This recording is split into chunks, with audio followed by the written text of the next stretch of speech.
right, you guys, I am back to chat with you about our favorite topic, cars.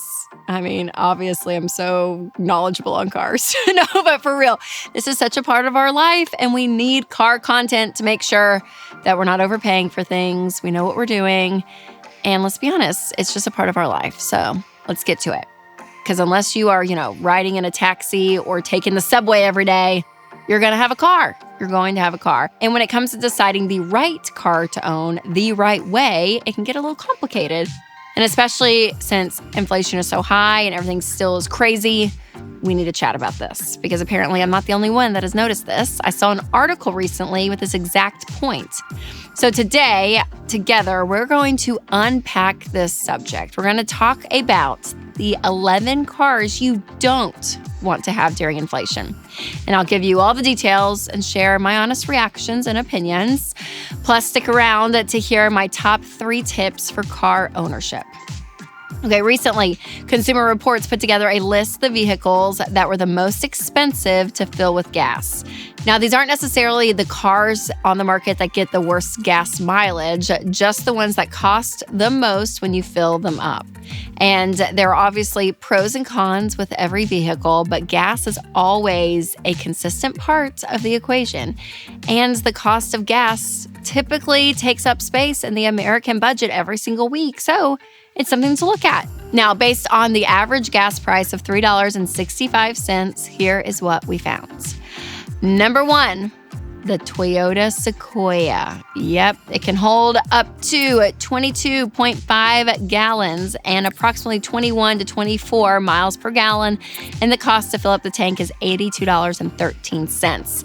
And you can buy this car for $61,275 new. Number 2 is the Chevy Tahoe, 24-gallon capacity, approximately 15 to 20 miles per gallon. And the cost to fill up the tank is $87.60. And the price for this car is $56,200. Number 3, the Chevy Silverado, 24-gallon capacity, approximately 18 to 21 miles per gallon, and the cost to fill up the tank is $87.60. And the price of this is only $36,800. It's getting a little cheaper.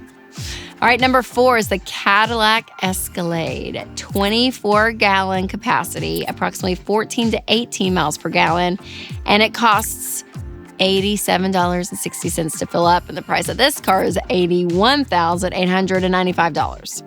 Number 5 is the Ram 1500. It has a 26-gallon capacity, approximately 19 to 24 miles per gallon, and the cost to fill up this tank is $94.90. And the car price for this is $39,420. Number 6 is the Nissan Titan. It has a 26-gallon capacity, approximately 15 to 21 miles per gallon, and the cost to fill up this tank is $94.90. And the price for this is $46,690. Number 7, the Infiniti QX80. It can hold 26 gallons of gasoline, approximately 14 to 20 miles per gallon. The cost to fill up this tank is $94.90. The car price is $74,150. Number 8 is the Nissan Armada. It has a 26-gallon capacity, approximately 14 to 19 miles per gallon, and the cost to fill this tank up, $94.90, and the car price is $56,520. Number 9, the Ford Expedition. It holds 27.8 gallons, also a lot, approximately 17 to 23 miles per gallon. Now the cost to fill up this tank, we broke it, y'all. We broke the $100 ceiling, $101.47. And the price for the Expedition is $55,525. And the next, the big one, man, I see this one around everywhere, the Chevy Suburban. Now it holds 28 gallons, approximately 15 to 20 miles per gallon, and the cost to fill up this is $102.20, and the price is $59,200. And number 11, the most expensive, and this is what my husband has. So I'm like, oh no, we made a mistake. The Toyota Tundra. Okay, but it holds, I'm going to justify this one, it holds 32 gallons, 32.2 to be exact. and approximately 18 to 23 miles per gallon. The cost to fill up that is $117.53. Oh my gosh. And the car price is $39,965. Okay. Listen, I know there are a lot of factors that go into buying a car, and you got to do what makes sense for your family, but I didn't see a minivan. I did not see a minivan there on that old list. No, a proud minivan owner.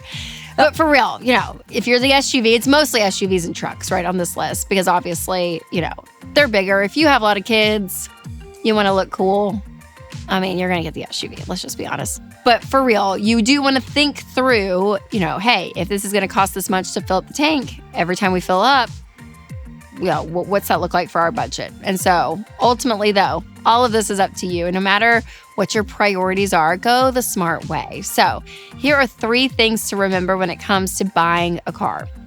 Number 1, buy used until you can buy new. So buying a used car, guys, it's great. Okay, you can find great used cars, even 2, 3, 4, 5 years old.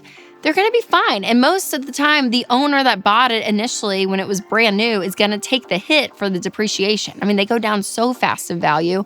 So go and buy it, a few years old, and it's great. Even the things that people can do to clean up cars, make it smell like new, it's going to be fantastic. Now, if you have $1 million net worth, that's when we always say that you can then go buy a brand new car off the lot.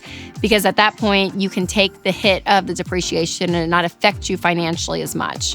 But until then, buy used. Number 2, pay cash. A lot of people are like, wait, what? This is crazy. Listen, a car payment is one of the worst things that you can have in your financial life because you are taking out a loan and paying interest on something that's going down in value. So drive a car that you can afford. It may not be a great car. It may not be beautiful and wonderful, maybe, a couple $1,000s. But drive that, save up what the average monthly car payment is. And then in a year, you're going to have thousands of dollars where you can sell that car, put it together, and step up in car and just keep going up that way. Because let's be honest, a car is to get you from point A to point B. So don't go and waste your money on car payments and interest. Pay cash. All right, number 3, never let the value of your car or cars exceed more than 50% of your annual salary. So this is something to look at. If you're a dual income household, take both of your salaries, put them together, and make sure your cars are not more than 50% of that number. Now, if you're thinking about buying or selling a car, make sure to check out the Ramsey Car Guide because from everything, vehicle maintenance to purchasing, all of it, it is a great tool to navigate the ins and outs of the car industry the smart way. So I'll put a link below. Make sure to check it out.